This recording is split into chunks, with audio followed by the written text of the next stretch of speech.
ប្អូនទាំងអស់គ្នាហើយឲ្យតែពេលដល់រដូវហ្នឹងគឺខ្ញុំចូលចិត្តដើរលេងទៅកាន់ជើងភ្នំអញ្ចឹងដោយសារតែក្រោយផ្ទះរបស់ខ្ញុំនៅជាប់ភ្នំហ្នឹងគឺមានភូមិតូចមួយសម្រាប់ជនជាតិកូរ៉េគាត់រស់នៅអញ្ចឹងឲ្យតែដល់រដូវហ្នឹងខ្ញុំចូលចិត្តដើរមកលេងនៅកន្លែងហ្នឹងគឺមានផ្ការីកគឺស្អាតមែនតើដោយសារតែប្រជាជនកូរ៉េគឺគាត់ចូលចិត្តតុបតែងផ្ទះរបស់គាត់បានស្អាតអញ្ចឹងឲ្យតែដល់រដូវហ្នឹងគឺខ្ញុំអត់រំលងទេតែខ្ញុំមកដើរមើលទេសភាពទីហ្នឹងដោយសារតែទេសភាពពេលដែលខ្ញុំដើរហើយមានអារម្មណ៍ថាស្រស់ស្រាយមែនទែនហើយណាមួយឲ្យតែបានឃើញផ្ទះប្រជាពលរដ្ឋរបស់កូរ៉េអញ្ចឹងក៏នឹកឃើញដល់តែផ្ទះខ្លួនឯងដូចលំនៅឋានរបស់ខ្លួនឯងដែរអញ្ចឹងបានមកលេងហើយមានអារម្មណ៍ថានឹកស្រុកនឹកស្រែមែនទែនក្តីសម័យរបស់ខ្ញុំតែងតែចង់បានថ្ងៃណាមួយខ្ញុំចង់ធ្វើផ្ទះហើយខ្ញុំតុបតែងផ្កាតុបតែងសួនឲ្យស្អាតដូចកូរ៉េអញ្ចឹងដោយសារតែពេលដែលយើងតុបតែងយើងមើលទៅគឺមានអារម្មណ៍ថាស្រស់ស្រាយមានអារម្មណ៍ថា relax អញ្ចឹងបងប្អូនហើយនេះគឺជាដើម strawberry នេះវាផ្ទឹមផ្លែខៀវៗនេះគឺថាដុះពីពេញដីតែម្ដងមិនចាំបាច់ដាំក៏វាដុះដែរបងប្អូនហើយតាមលបងផ្ទះរបស់គេវិញគឺថាមានផ្ការីកស្គុះស្គាយស្អាតតែម្ដងខ្ញុំនិយាយមែនបងប្អូនទាំងគ្នាឲ្យតែខ្ញុំមកគឺខ្ញុំមានអារម្មណ៍ថា relax មាន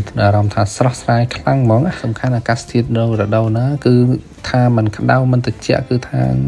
ទៅបេះតែម្ដងខ្ញុំនិយាយមែនអញ្ចឹងបងប្អូនដែលគាត់នៅកូរ៉េគឺភាគច្រើនគាត់ចូលចិត្តរដូវហ្នឹងខ្លាំងដោយសារតែរដូវហ្នឹងមានអារម្មណ៍ថាគឺជីវិតរបស់គាត់ដូចជាស្រស់បំព្រងដូចផ្ការីកហ្នឹងអញ្ចឹងឲ្យតែឃើញផ្ការីកឲ្យតែឃើញស្លឹកឈើលាស់ខៀវខ្ចីហ្នឹងគឺមានអារម្មណ៍ថា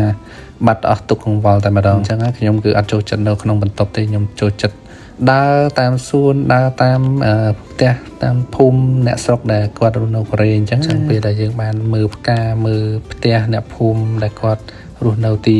ចិត្តក្បែរភ្នំអញ្ចឹងហ្នឹងយើងបាត់អស់ទុកកង្វល់អស់ហើយបងប្អូនហើយជីវិតយើងឲ្យតែបានស្រស់បំព្រងមានផ្កាមានធម្មជាតិអញ្ចឹងគឺថាជីវិតយើងមានន័យមែនតើនៅផ្ទះយើងមានដំណាំដាំដុះអញ្ចឹងទៅគឺថាយើងមានរបស់ហូបចុកគ្រប់គ្រាន់អត់មានព្រួយបារម្ភអត់មានអីទៅខ្វះខាតទេឲ្យតែយើងចេះដាំឲ្យតែយើងចេះថែបងប្អូនឃើញអត់នៅកូរ៉េគឺគេដាំដំណាំគឺគេដាក់ថង់អញ្ចឹងដើម្បីកុំឲ្យមានស្មៅដុះហើយមួយវិញទៀតនៅពេលដែលគេផ្លាស់ប្ដូរដីដាំម្ដងទៀតគឺគេរើថង់នឹងចេញហើយពេលដែលគេរើថង់គេចាប់ផ្ដើមពូនដីថ្មីគេដាក់ថង់ថ្មីដើម្បីដាំដំណាំម្ដងទៀតអញ្ចឹងបងប្អូនខាងខ្មែរគួរតែយកគំរូតាមកូរ៉េគឺថាដំណាំអត់មានស្មៅទេតែមកដល់ភូមិកូរ៉េនៅក្បែរផ្ទះណាគឺមានកូនឆ្កែទូចហ្នឹងគឺឲ្យគួរស្រឡាញ់មែនទេគេព្រុសខ្ញុំបងប្អូនដល់គ្នាគេព្រុសហើយព្រុសដល់ពេលគាត់ដាក់បក់ដៃគ្នាគេមកក្បែរភ្លាមគេគាត់ដាក់កង្អែលក្បាលភ្លាមគេស្លូតតែម្ដងគេលេ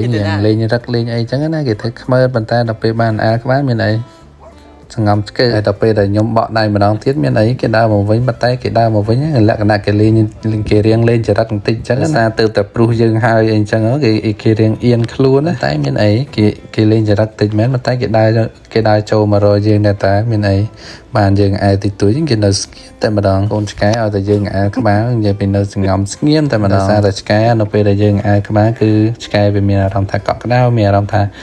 មនុស្សហ្នឹងស្រឡាញ់វាខ្លាំងអញ្ចឹងពេលដែលអែក្បាលទៅគឺវាសង្ងំហ្នឹងមែនខ្ញុំឲ្យតែបានជួបកូនឆ្កែហ្នឹងខ្ញុំខ្លាញ់មែនតើខ្ញុំគ្រឹតវាខ្លាំងដល់មកដល់ផ្ទះដល់នឹកឃើញវាទេណាអញ្ចឹងអ្នកដែលស្រឡាញ់ឆ្កែគាត់យកអារម្មណ៍ហើយដោយសារតែកូនឆ្កែគឺវាធ្វើឲ្យយើងមានអារម្មណ៍ថាគួរស្រឡាញ់វាអញ្ចឹងណាវាខ្ជូតបងប្អូនទាំងគ្នា